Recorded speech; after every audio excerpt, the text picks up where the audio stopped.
everyone, I'm Snowy Wood Creatures and welcome to today's video. So I'm carrying on with the mini series of what is a good isopod to start with.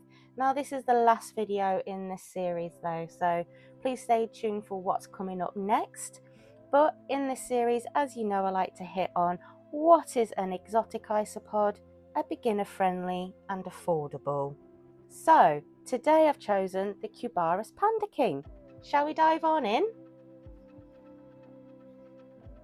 Right, so the Cubaris Panda King, these originate from Vietnam. They've been found in limestone caves, so they do like it a little bit darker than your normal isopod. Given that, their temperature range is 21 to 28 Celsius. And as you've heard me say before, if you have a room with a good stable temperature, they will be perfectly fine and happy. One thing you need to hit though is their humidity, because they do like it at 70 to 85% on that higher range. So with these guys, they are a little bit small. They only grow to 1.5 centimeters, but they are still quite a bold looking isopod. And given that with their name, the panda, you've probably guessed why. That is because they have that black and white banding. Now, saying that, you still get other pandas in the range. You've got your pink panda and your red panda. So I'll be going over those in time, but these ones are a great starter to have.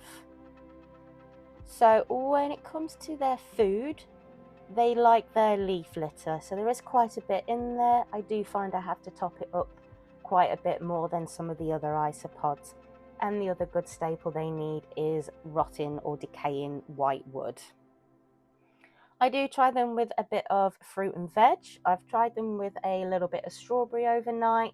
Hasn't gone down as well as I hoped, so I probably won't try that again. But I do remember I did try cucumber a few weeks back. That went down really well.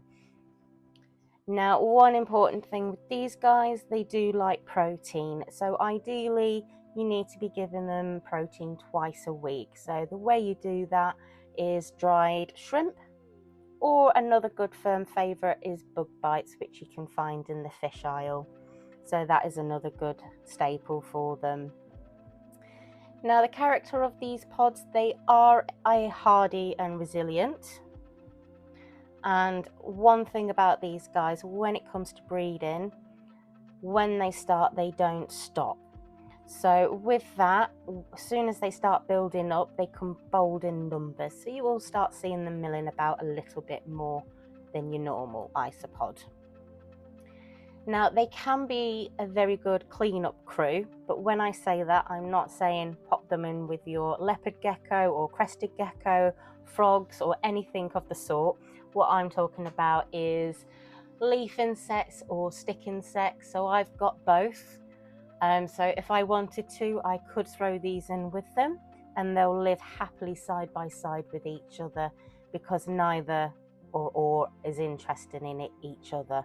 They just do their job, go around and clean up after them, breaking down all their droppings back into the soil. And another good thing about these guys is they require minimal maintenance. So if you went away for a week, I know I said protein twice a week, but you could easily leave them to that protein once a week. Now and again, that's not going to harm them. The only thing is they do like a bit of deep substrate, because sometimes they do like to burrow. Whether that is in the leaf litter or the damp area, they'll pick and choose where and what's best for them at the time. Now, an interesting fact about these guys is even though they are black and white, and you'd think they would always produce black and white, sometimes they can throw out the odd baby, which can be all white or all black. And they are just simply known as the white panda or the black panda. And I believe I have actually got one which is an all white panda. So they are a little bit rare, but it does happen now and again, which is quite cute.